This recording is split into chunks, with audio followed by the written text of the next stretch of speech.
I do whatever I have to get the job done. I don't think about politics. That's not the same thing. Sooner or later, your conscience is going to bother you.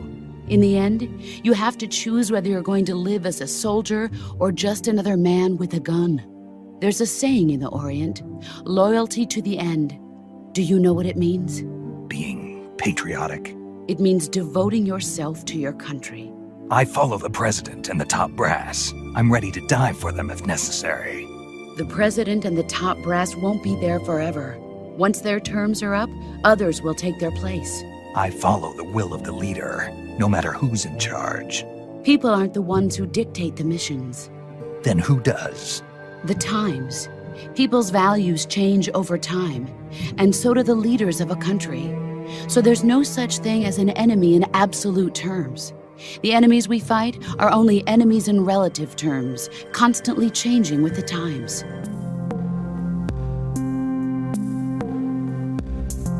Será mesmo? Fala aí, gente boa do canal Cocas Freeboard, sou eu, Beno, professor de inglês e amante dos games e pelo que eles podem nos proporcionar.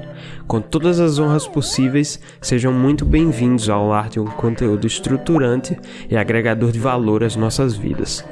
Mas enfim, bora pro tema desse vídeo aqui, que vai ser o segundo Conceituando, aquela série na qual você vai aprender qualquer coisa de qualquer área do conhecimento através dos games. E dessa vez, o vídeo será relacionado à filosofia da história, área da filosofia que se debruça sobre a reflexão acerca do conhecimento histórico. Aliás, para quem ainda não viu o primeiro Conceituando, já sabe, né? Izinho aí no canto superior direito, caso queira dar uma olhadinha. O último, inclusive, foi com a participação da minha irmã Melissa. Bem, quando vi aquele pensamento expressado pela mentora do Snake, que é o protagonista de Metal Gear Solid 3, Snake Eater, jogo esse muito sério e muito ridículo ao mesmo tempo, que trata de bastante diversidade, incluindo não só a história, como também a literatura e diversas outras áreas, admito que fiquei no mínimo pensativo, instigado para falar a verdade, e com certeza já sabia que isso daria um vídeo completo. A moça quem profere que são os tempos que determinam as missões, no caso aqui podemos encarar como objetivos mesmo, é a The Boss, uma das personagens mais importantes não só desse jogo, mas da saga inteira. Ao falar disso, ela claramente expõe sua interpretação em relação ao mundo, de que, como os tempos mudam os valores das pessoas, e as pessoas tomam decisões com base nesses novos valores, que naturalmente são mutáveis, o futuro é decidido não pelos indivíduos, mas por algo maior, pelo momento histórico, que por sua vez carrega consigo todo um modo de pensar, de se agir e até mesmo de se sentir. Em outras palavras, nós seríamos apenas instrumentos da história. E um ponto a favor para The Boss é que essa intervenção dos tempos sobre todos do planeta interfere inclusive nas línguas dos povos, uma vez que até mesmo palavras caem em desuso, caem numa espécie de lista de palavras banidas subtendida, justamente por conta dos novos preconceitos que surgem e deixam de existir a todo momento em relação ao que é ou não apropriado em cada situação cotidiana.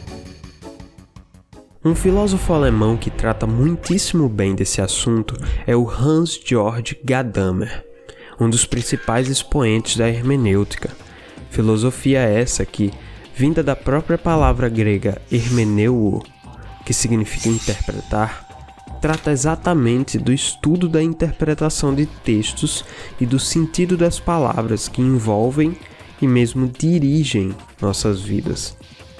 Oder sagen wir besser, dass es sich den Text der Welt handelt. Oder vielleicht gar den Text der Weltgeschichte. Segundo o Gadamer, compreendemos o mundo através de interpretações. Essas interpretações, por sua vez, ocorrem dentro de uma época histórica particular, o que inevitavelmente vai nos proporcionar uma série de preconceitos e predisposições. Sendo assim, a história não nos pertence, mas nós somos quem pertencemos a ela. Essa reflexão por si só já derruba facilmente, por exemplo, a ilusão teórica de nome imparcialidade, uma dita isenção do sujeito frente às situações que se vive ao longo de sua vida.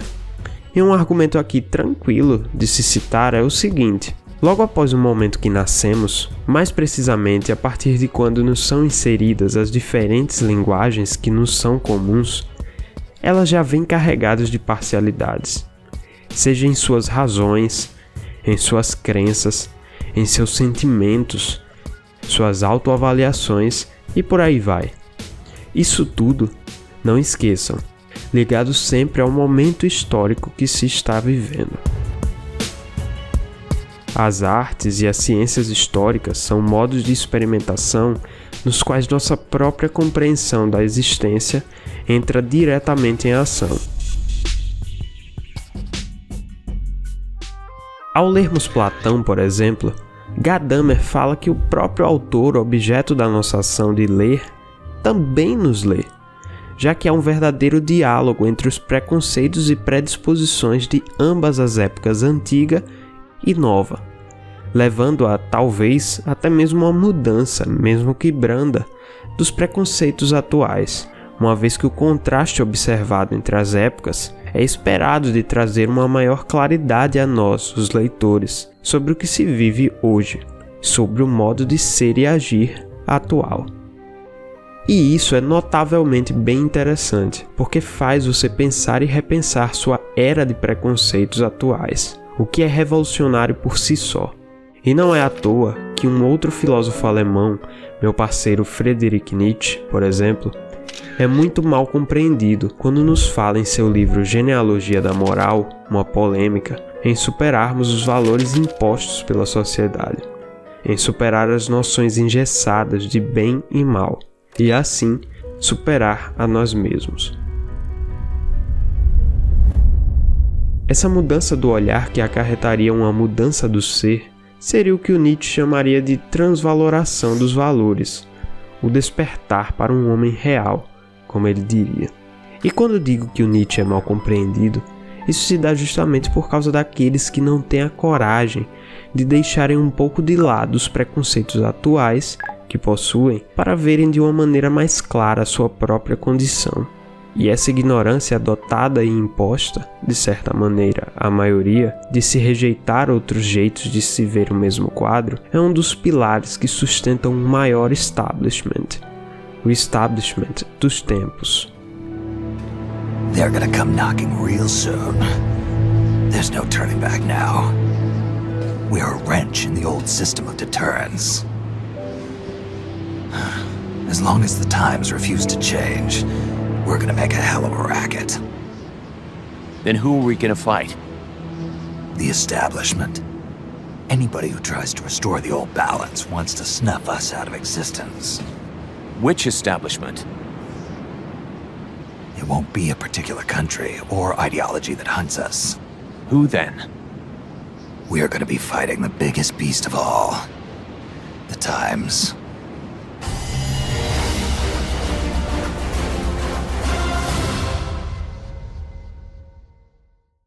Só uma nota aqui, para quem não sabe, establishment é tipo falar status quo, que se refere à ordem ideológica, econômica e política que constitui uma sociedade ou estado, que é igual a isso aqui.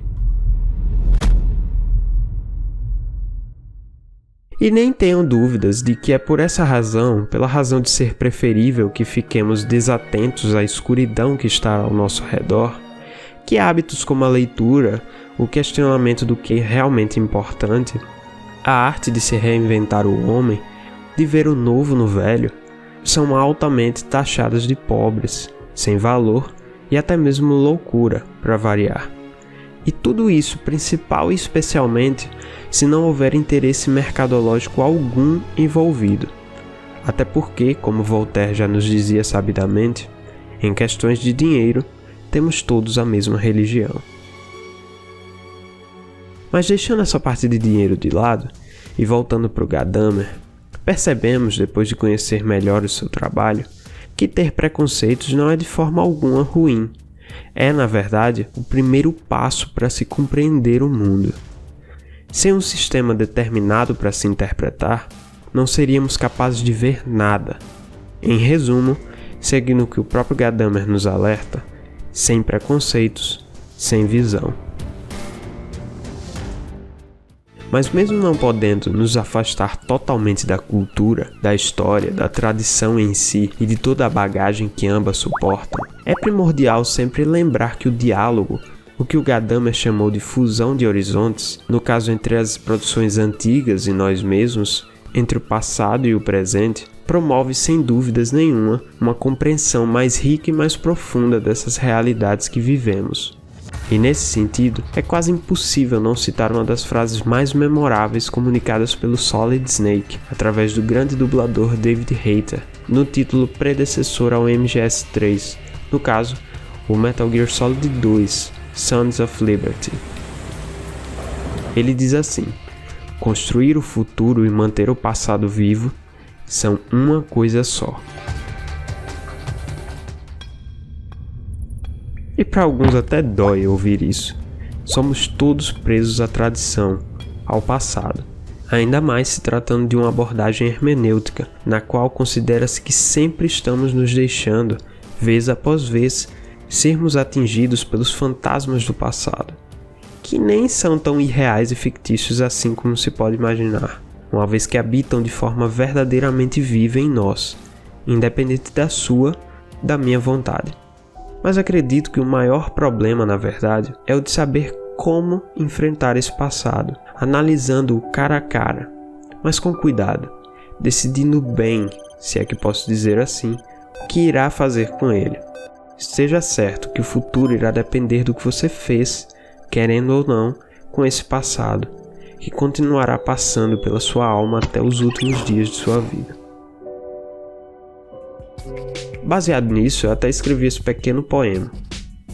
Um passado que nem damos importância, que talvez nem se passou na nossa infância, mas que passou na dos nossos antepassados, nos afeta como amanhã, o que sempre foi embaçado.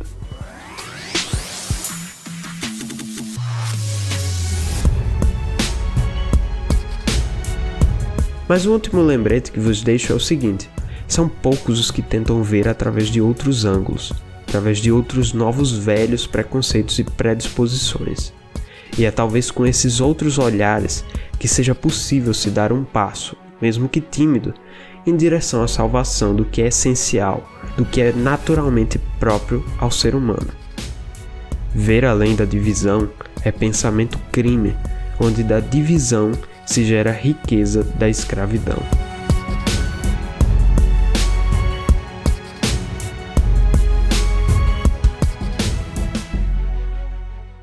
Mas e aí? Depois de tudo que acabou de testemunhar, você também concorda com a The Boss de MGS3 e com o filósofo hermenêutico Gadamer? Você acha que são realmente os tempos que moldam nossas percepções? Temos controle total sobre o que pensamos do mundo? Ou ainda você acredita mais num meio termo entre essas duas visões e tal? Deixa aí embaixo suas considerações, ou melhor, suas interpretações em relação a tudo que foi exposto aqui nesse vídeo, que eu vou estar aqui todo ansioso para ler e saber o que vocês pensam. Bem, como vamos para o fim de mais um vídeo, antes de encerrar só tenho a agradecer eternamente pela sua consideração de prestigiar nosso trabalho e valorizar esse tipo de debate. Peço de coração seu like se gostou, que é muito importante para a divulgação do vídeo, do canal e, mais importante, da ideia. Fala se puder sobre os pontos fracos e fortes em relação a essa produção. Deixe seu dislike se não curtiu, mas com uma única condição: me diga pelo menos quem posso melhorar. E além disso, me segue nas redes sociais para sempre ficar ligado nas próximas experiências audiovisuais que já estou bolando. Compartilhe esse projeto de aprender com games com todos que já conhecem e ainda vão conhecer na vida, e tudo mais que vocês já sabem, né? Mas tenho aqui outro aviso muito importante. Você também acredita nessa revolução do ensino através da arte mais completa que é o videogame? Considere nos ajudar através do nosso Apoia-se. Lá tem tudo mais explicadinho, com a nossa ideologia, metas em geral, propósito quesitos de acessibilidade e inclusão, recompensas para doadores e muito mais. Aliás, esse vídeo aqui só foi possível de se realizar graças aos gigantes apoiadores do canal. Sério, são pessoas que realmente eu nunca vou esquecer. Obrigado sempre pela oportunidade, galera. Depois dessa, acho que só basta me despedir mesmo. Até a próxima, com mais uma reflexão gamificada, mais uma exploração do interior do ser humano e qualquer coisa que nos ajude a crescer como pessoas. Só aqui, no canal Coca Surfboards. Valeu! Fui!